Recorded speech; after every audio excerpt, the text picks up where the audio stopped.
السلام علیکم۔ نہ جانے لوگوں کو اللہ کے لیے غیرت کیوں نہیں آتی، لوگ اللہ کے لیے غیرت کیوں نہیں کھاتے۔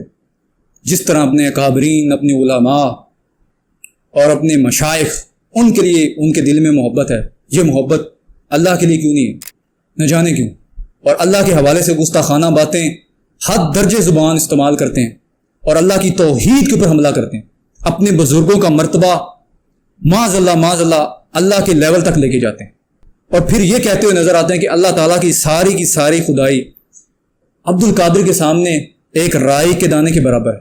ساری خدا دی خدائی عبد القادر کے سامنے ایسے ہے جیسے ہتھیلی پر رائی کا دانہ رکھا ہوا ہے۔ اور لوگ ان کے حوالے سے فتویٰ کیوں نہیں دیتے؟ یہ کیسر احمد راجہ جیسے لوگ ان کے خلاف نہیں بولتے نظر آتے، جو حنیف قریشی صاحب کہتے ہیں کہ اللہ تعالیٰ کے حوالے سے صوفیاء یہ سمجھتے تھے۔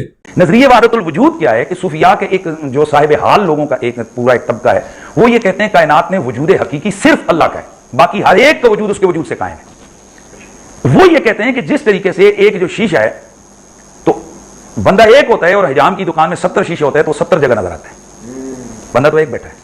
اسی طرح وہ کہتے ہیں کائنات میں چونکہ مؤثر حقیقی اللہ تعالیٰ ہے، لہذا اصل وجود اس کا ہے، یہ باقی سارے کا سارا اسی کے کرنے۔ استغفر اللہ، یہ ایسی بات کا نتیجہ نکال ہے کہ اللہ کے حوالے سے کہ یہ دنیا میں جو شر اور خیر ہے، شر کے حوالے سے بھی کہہ رہا ہے کہ معاذ اللہ واللہ کا عکس ہے، یہ کہنا چاہ رہا ہے۔ لیکن ان لوگوں کی جرت نہیں کہ اس کے خلاف بولیں، جو اللہ کی توحید کے حوالے سے بات کرتے ہیں ان کے اوپر یہ نہیں بولتے، جس پر اسلام کی بنیاد ہے، یعنی کہ لا الہ الا اللہ محمد رسول اللہ۔ اور جن لوگوں نے اس کلمے کے حوالے سے باتیں کی ہیں، جرت نہیں ہوتی آپ کی ان کے خلاف بولیں۔ اور آپ یہ مطالبہ انجینئر محمد مرزا صاحب سے کرتے ہیں کہ وہ ان کو کافر کہے۔ انجینئر محمد مرزا ان کلموں کو دفاع نہیں کرتا، آپ لوگ دفاع کرتے ہو۔ وہ اس میں ظن رکھتا ہے کہ جو بلنڈرز بریلویوں سے ہوئے، جو بلنڈرز دیوبندیوں سے ہوئے، ان سب کو آن کرنا چھوڑ دو۔ کیا کس نے لکھا؟ جو لکھا، جو بکواس لکھی اس کے بارے میں کہو کہ یہ گستاخی ہے، کلیئر کٹ کہو اور اس سے باہر آ جاؤ اور قرآن و سنت کے اوپر آ جاؤ۔ لیکن تم لوگ ان کو اپنا اکابر بھی مانتے ہو اور پھر کہتے ہیں کہ امت اکٹھی ہو جائے، یعنی جن لوگوں نے یہ گستاخیاں کی ہیں ان کو اپنا اکابر بھی مانتے ہو، تو پھر بریلیوں سے بھی منوا دو کہ وہ ان کو اپنا اکابر مانے، اور دیوبندیوں کو بھی منواؤ کہ وہ احمد رضا کو اپنا اکابر مانے۔ منواؤ نا، جاؤ جرت کرو، نکلو باہر، پتہ لگ جائے گا آپ لوگوں۔ آپ کو پتہ ایسا نہیں ہو سکتا۔ ان بزرگوں نے کام ڈالے ہیں۔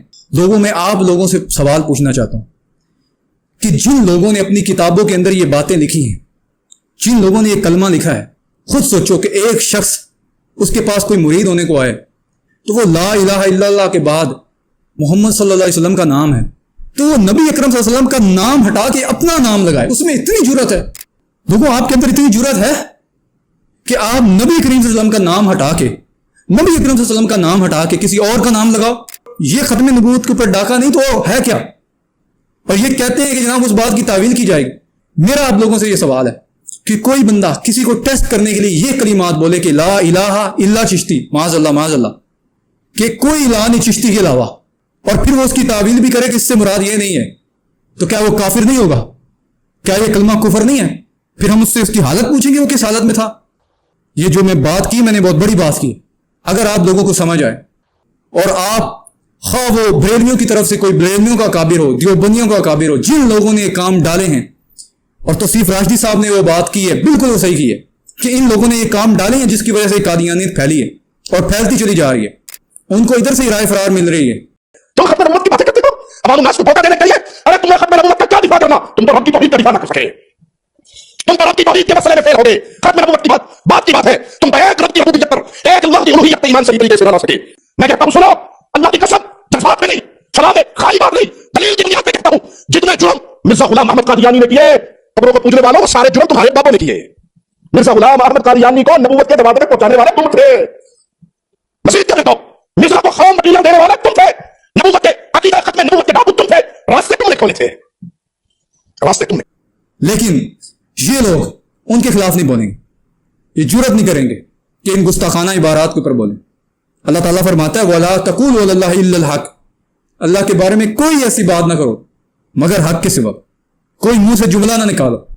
یہ بولتے ہیں، کوئی ان کے خلاف نہیں بولتا، لیکن جس نے کام کیا ہے، جس نے انصاف سے کام لیا ہے، جس کی ویڈیوز ہیں، جس قدر قادیانی انجینئر محمد علی مرزا صاحب سے نفرت رکھتے ہیں اس قدر آپ سے نہیں رکھتے۔ کیونکہ آپ لوگ تو اصل سہولت کار ہیں. آپ لوگوں کی وجہ سے تو قادیانیت پھیلی ہے. آپ لوگ اگر ان چیزوں کا دفاع کرنا چھوڑ دو, ایک ہو جاؤ, ایک دوسرے کے پیچھے نمازیں پڑھو, ایک دوسرے کے ساتھ ایک دوسرے کو مسلمان کو, اختلاف رہو, اختلاف رہے گا. صحابہ کرام میں بھی اختلاف تھا, مسائل میں اختلاف تھا, لیکن اس قدر اختلاف, اور صحابہ تو ایک دوسرے کے پیچھے, ان لوگوں کے پیچھے بھی نمازیں پڑھنے کے قائل تھے کہ جو ان کی جان کے دشمن تھے. کیا سیدنا عثمان سے روایت نہیں آئی بخاری میں کہ انہوں نے باغیوں کے پیچھے نماز پڑھنے کا حکم دیا کہ باغیوں کے پیچھے نماز پڑھو؟ صحابہ کا تو یہ نظریہ تھا کہ جب تک کوئی کہتا رہے گا حی علی الصلاح حی علی الفلاح, تب تک ان کے پیچھے نماز پڑھو, نیکی میں ساتھ دو, برائی میں دور رہو. تو راجہ صاحب آپ کی جرت نہیں ہے کہ ان کے خلاف آپ بولو, لیکن آپ ایک مومن کے خلاف کھڑے ہو گئے ہیں کیونکہ آپ کو ویوز آتے ہیں, آپ کو پتہ ہے اس سے میری روزی روٹی چلتی ہے. پہلے جو آپ منجن بیچتے تھے, پتہ ہے آپ ایکسپوز ہو چکے ہیں, ٹوٹلی ایکسپوز ہو چکے ہیں.